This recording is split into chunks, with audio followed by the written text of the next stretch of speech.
ডিএসআইয়ের মাধ্যমে যারা সঠিক নাগরিক তারা নাগরিকত্ব, এ তো নাগরিকত্বের বিষয় তো নয়, মূলত সঠিক যারা ভোটার তারা ভোটার হবে, যারা ভোটার নয় ভোটার হবে না। বাইরে থেকে তো আর মুসলমানরা আসে না, মুসলমানরা সব এখানকারেরই। আসলে মানুষের কিছু ভুল বোঝাবুঝি আছে। রাজনৈতিক কারবারি যারা রয়েছে তারা মানুষকে আতঙ্কিত করে তাদের জানমাল নিয়ে ছেলে খেলা করছে। আসল বিষয়গুলো তাদেরকে বলা দরকার, মানুষকে আশ্বস্ত করা দরকার। ডিএসআইয়ের মাধ্যমে যারা সঠিক নাগরিক তারা নাগরিকত্ব, এ তো নাগরিকত্বের বিষয় তো নয়, মূলত সঠিক যারা ভোটার তারা ভোটার হবে, যারা ভোটার নয় ভোটার হবে না।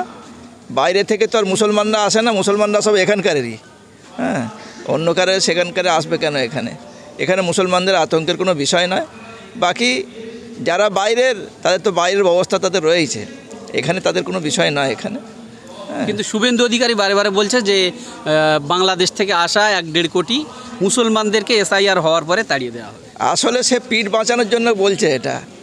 তাদের মধ্যে বিভাজন আছে, তাদের মধ্যে একটা বিরাট শ্রেণী এমন রয়েছে যারা এখানকার ভোটার নয়, কিন্তু তারাই রাজনৈতিক স্বার্থে তাদেরকে ব্যবহার করেছে ভোটের জন্য। এখন তাদের হাত থেকে বাঁচার জন্য মুসলমানদের নাম নিচ্ছে। আসলে মুসলমান নয়, ওখানে অন্য শব্দ হবে, সেটাকে আউট করে দিয়ে মুসলমান শব্দ ব্যবহার করছে। মুসলমানরা এখানে আসে না, এখানে যারা মুসলমান সব এখানকার ভূমিপুত্র এখানকারের, সুতরাং মুসলমানদের এর কোনো সমস্যা নয়। দেখা যাচ্ছে যে রাজ্য সরকার বিরোধী যারা আছে তাদের উপরে দোষ দিচ্ছে, বিরোধী যারা আছে তারা রাজ্য সরকারের উপরে দোষ দিচ্ছে, এইভাবে একটা খেলা চলছে, কি বলবেন? এটা আসলে উভয়েরই বাধ্যবাধকতা রয়েছে। কেউ চাইছে যে এটাকে ভোট পর্যন্ত টেনে নিয়ে যাওয়া, টেনে নিয়ে গিয়ে নিজের ভোটটাকে আটকে রাখা। আবার কেউ চাইছে এখানে মুসলমানদের নাম নিয়ে কিছু রাজনীতি করা। এটা রাজনীতির কারবার এটা, কিন্তু এতে ক্ষতি হবে, রাজ্য সরকারের ক্ষতি হবে এতে, যদি সঠিক তথ্য না দিয়ে কেবলমাত্র মুসলমানদেরকে ব্যবহার করে এটা খারাপ জিনিস। এটা মুসলমানদের এসআইআরটা মুসলমানদের কোনো বিষয় নয়। এটা অনেকে দেখা যাচ্ছে যে 2002 সালের নামে সংক্ষেপে শুধু নামটুকু আছে, পরে দেখা যাচ্ছে তারা আপনার টাইটেলটা যোগ করলো কি আব্দুল যোগ করলো, তাদের ক্ষেত্রে দেখা যাচ্ছে একটু সমস্যা। কেউ বলছে সমস্যা হবে, কেউ বলছে সমস্যা হবে না, কি বলবেন? ও তো সংশোধনের প্রক্রিয়া চলবে, তো যেরকম নতুন নাম চলবে, নাম উঠবে যেরকম, তো সংশোধনও হবে। তো সংশোধনের সঙ্গে কোনো সম্পর্ক নয় তো এটা। এ তো হচ্ছে যারা প্রকৃত নাগরিক, যারা এখানকার ভোটার, তারা ভোটার থাকবে।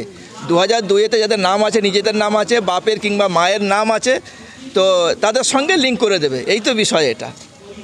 আজকে মূলত আপনার এখানে কি উপলক্ষে আসলেন? এখানে বিভিন্ন বিষয়ে আলোচনা ছিল, মূলত ওয়াকফের বিষয়ে আলোচনা ছিল। হ্যাঁ, উম্মিদ পোর্টালের বিষয়ে আলোচনা ছিল, যে এখানে যাতে আমরা ওয়াকফের সম্পত্তি হেফাজত করতে পারি, কিভাবে করব, সেই নিয়ে কিছু আলোচনা ছিল। আগামীতে এই বিষয়ে আলোচনা আরও হবে, এবং এর যিনি কনভেনার রয়েছেন আবু তারেক রহমানী, উনি ওই বিষয়টা বলবেন। আপনার নাম? আমার নাম মুফতি মোহাম্মদ ইমদাদুল্লাহ, জমিয়তুল আইম্মা ওয়াল উলামার রাজ্য সভাপতি।